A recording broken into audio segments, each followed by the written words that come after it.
நிலையான புகழுக்குரிய தூய்மை மிகு நற்கருணைக்கு எல்லா காலமும் ஆராதனையும் புகழும் ஆட்சியும் உண்டாக கடவது.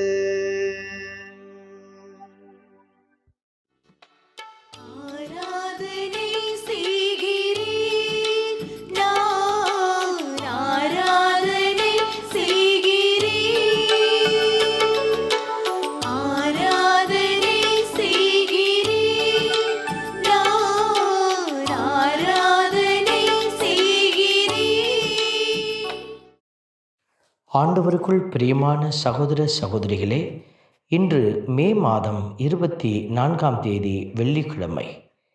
ஒவ்வொரு வெள்ளிக்கிழமையும் கடவுளுடைய இரக்கத்தை நமக்கு வெளிப்படுத்துகிற நாளாக இருக்கிறது. இன்றைய முதல் வாசகத்தினுடைய முன்மொழி, இதோ நடுவர் வாயிலில் நின்று கொண்டிருக்கிறார் என்கிற வார்த்தை நம்மை நீதி தீர்ப்புக்கும் தண்டனைக்கும் தப்புவிக்க வல்ல அந்த ஆண்டவருடைய நீதி இருக்கைக்கு முன்பாக நம்மையே ஒப்பு கொடுப்போம். இரக்கம் நிறைந்த ஆண்டவர், இரக்கமும் அருளும் கொண்டவர் உங்களை ஆசீர்வதிக்கிறார். ஆண்டவர் இரக்கமும் அருளும் கொண்டவர், இரக்கமும் அருளும் கொண்டவர். ஆண்டவர் இரக்கமும் அருளும் கொண்டவர், இரக்கமும் அருளும் கொண்டவர். நாம் செய்த செயல்களை மனிதர்கள் ஒருவேளை கண்ணுற்று பார்க்காமல் போகலாம், அல்லது அறியாமல் கூட இருக்கலாம். ஆனால் நம்மை அறிகிற ஒருவர் உண்டு, அவரே நம் ஆண்டவர். அவரை போற்றி புகழவே நாம் அழைக்கப்பட்டிருக்கிறோம். திருப்பாடல் 103 வரிகள் நம்மை இதற்காகவே அழைத்து நிற்கிறது. உயிரே ஆண்டவரை போற்றிடு, என் முழு உள்ளமே அவரது திருப்பெயரை ஏற்றிடு. என் உயிரே ஆண்டவரை போற்றிடு, அவருடைய கனிவான செயல்கள் அனைத்தையும் மறவாதே. இதை மனதிலே இருத்தி ஆண்டவரை துதிக்கிறோம். ஆண்டவர் இரக்கமும் அருளும் கொண்டவர், இரக்கமும் அருளும் கொண்டவர். ஆண்டவர் இரக்கமும் அருளும் கொண்டவர், இரக்கமும் அருளும் கொண்டவர். ஆண்டவர் எனக்கு என்ன செய்திருக்கிறார் என்று கேட்கிற அநேகருக்கு இன்றைய திருப்பாடலினுடைய வரிகள் நமக்கு உதவி செய்கிறது.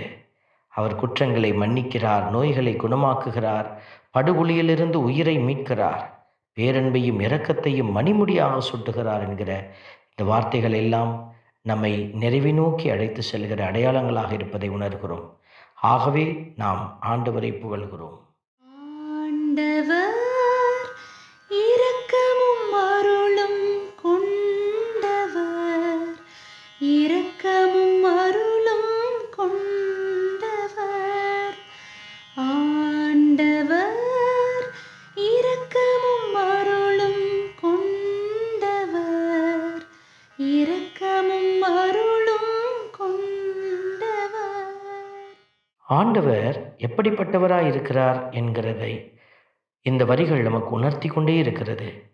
இரக்கமும் அருளும் கொண்டவர், நீடிய பொறுமையும் பேரன்பும் உள்ளவர்.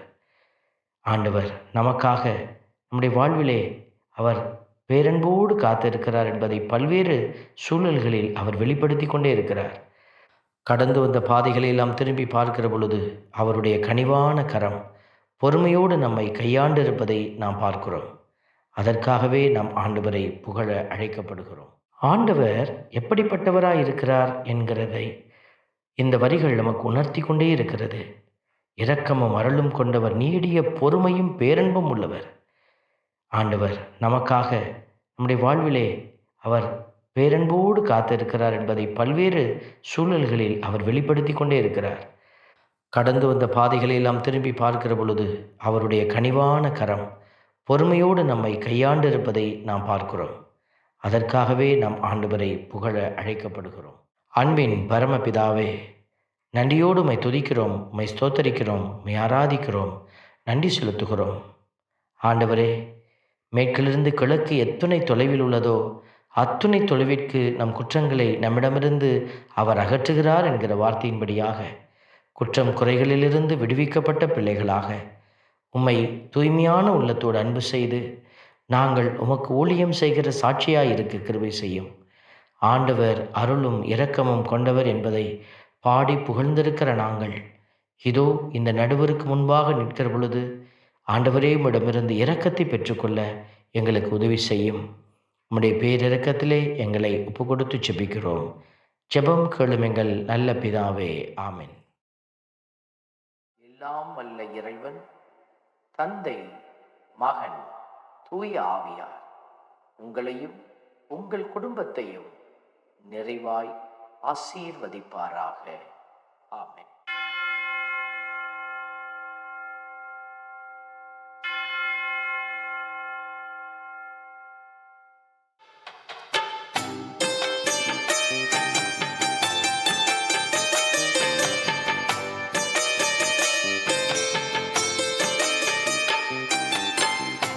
கருணை நாதரே